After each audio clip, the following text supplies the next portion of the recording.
Lightning strikes and gas explosions go off along the polluted skyline of Los Angeles as flying cars, embodiments of human innovation, soar across. The world of Blade Runner 1982 is one in which humankind has destroyed the natural environment. It is always raining on the ground.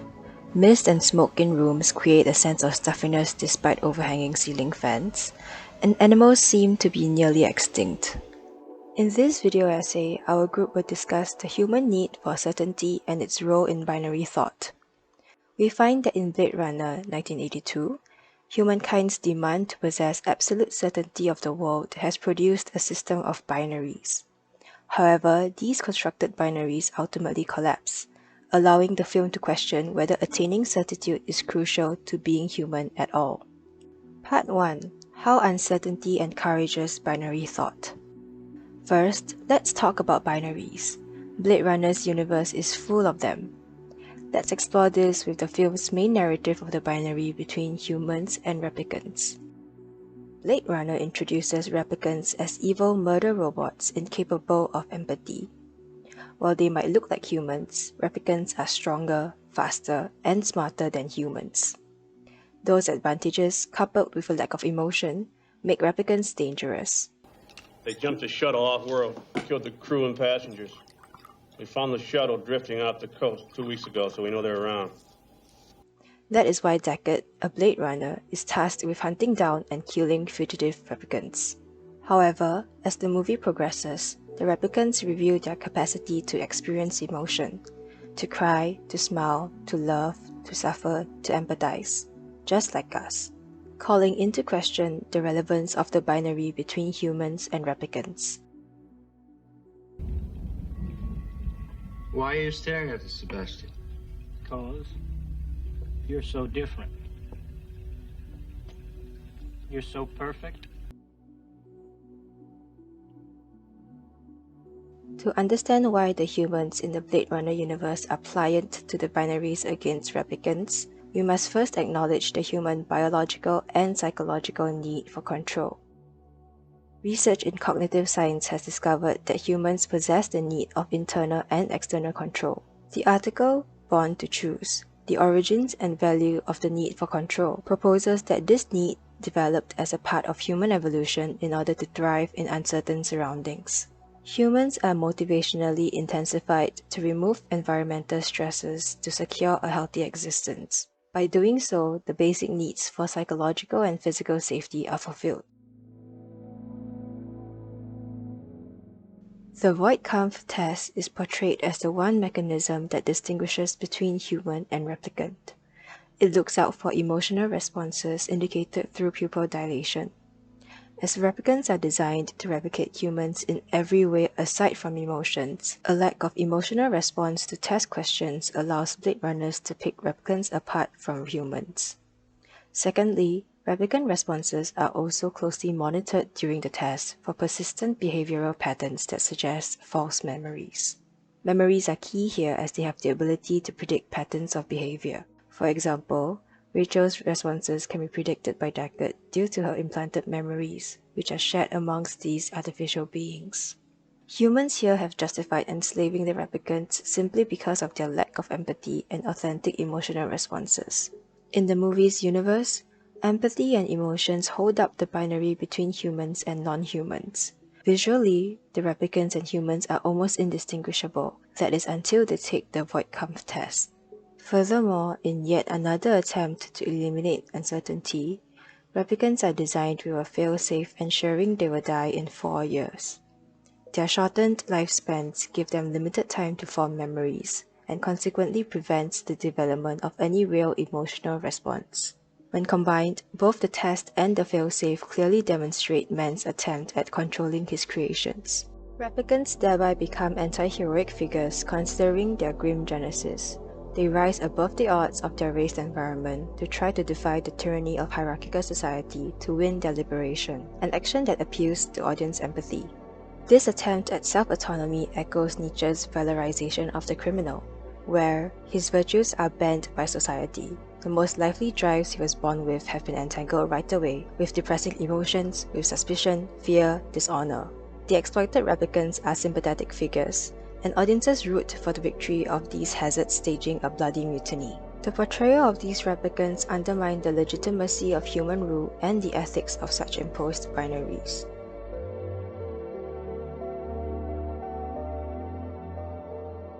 Beyond the Voigtkampf test, the film also highlights the divide between human and non-humans through shot composition.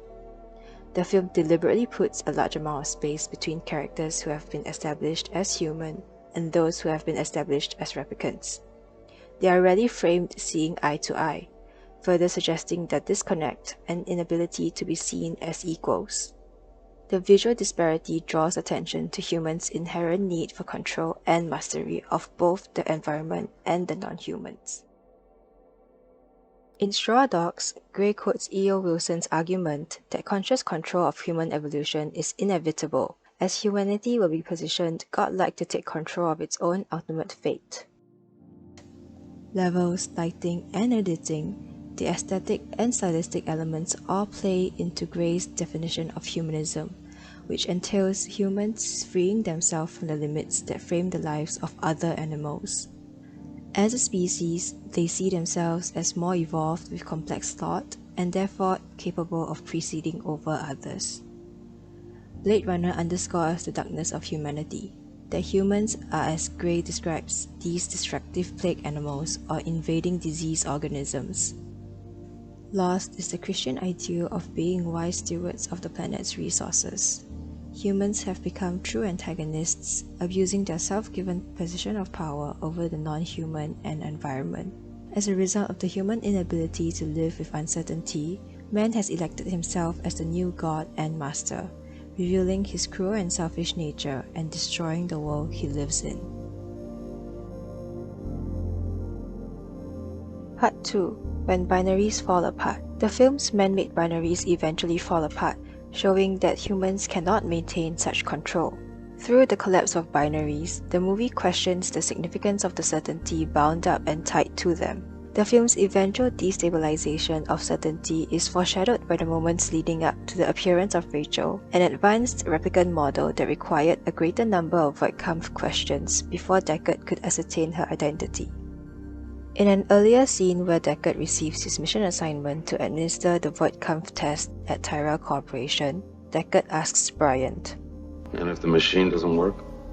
To which there is an uncomfortable silence as Bryant simply stares at him as if Deckard had spoken the unspeakable.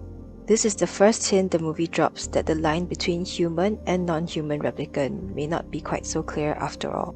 Humankind's obsession with certainty is also challenged through the ambiguity surrounding Deckard's identity. Subtle hints throughout the movie suggest that Deckard could well be a replicant. The most explicit of them would be when Rachel directly asks if he has ever taken the Voigtkampf test himself. The line between human and non-human replicant is made blurry through establishing a commonality between Deckard and Leon, as well as Deckard and Rachel. It is notable that all three characters value photographs a lot. In Deckard's home, Rachel gazes at the physical manifestations of his memories, all laid up atop a piano. In an earlier scene, audiences were shown Leon's intention to retrieve his stack of photographs before Deckard reached them, and Rachel had brought along a photograph as proof of her humanity. Deckard, with his collection of photographs peppering the piano's music desk, ascribes significance to them as well as to the music that he dreams of. A deeper connection is established between Deckard and Rachel when she plays the piece from his dream. It appears that whether one is a human or a replicant, memory remains significant. Deckard's humanity is made even less certain when considering Gav's origami. Audiences are made privy to Deckard's dream of a unicorn galloping through a forest, and Gav's final origami in the film is one of a unicorn.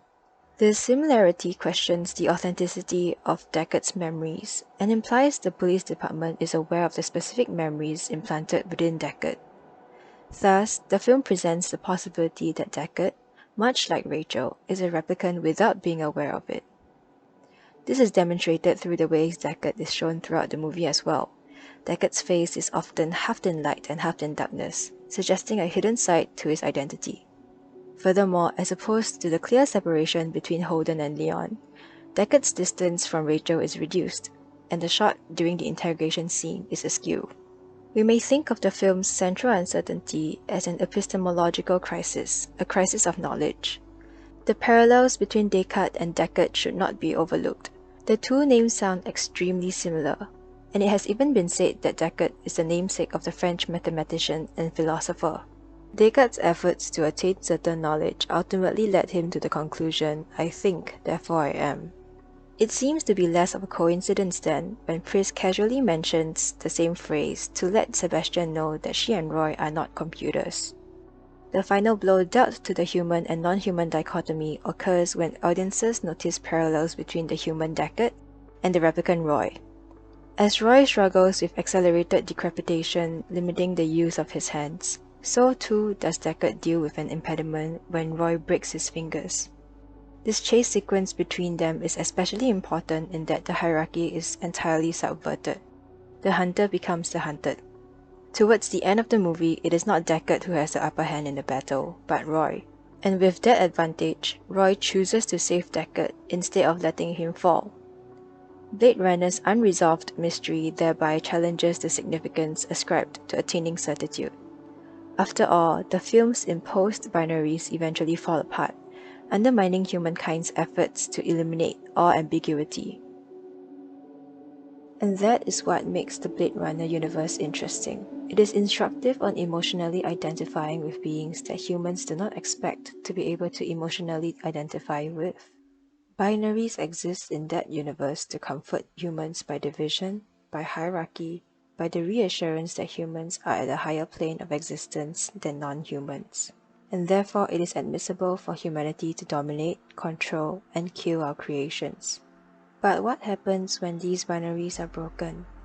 What happens when humans can emotionally relate to non-humans? What do we do with that uncertainty? Our group is inclined to think that the movie's ending serves as a reminder to all that being human is not to worry about the uncertainty that pervades our existence. What we can do instead is to live to the fullest by living alongside uncertainty, instead of trying to institutionalize certainty. After Roy dies, Gav, the policeman who had been folding origami throughout the course of the movie, confronts Deckard. It's too bad she won't live. But then again, who does? Deckard, fearful that Rachel is dead, returns to his apartment, discovering her safe and sound beneath the covers. Relieved, Deckard asks whether she loves and trusts him, to which she affirms, and the duo leave the apartment. Just outside his door, Deckard picks up an origami unicorn, stares at it with some puzzlement, then, remembering Gav's words, Too bad she won't live. But then again, who does? crushes it up before escaping with Rachel, at peace with their uncertain futures.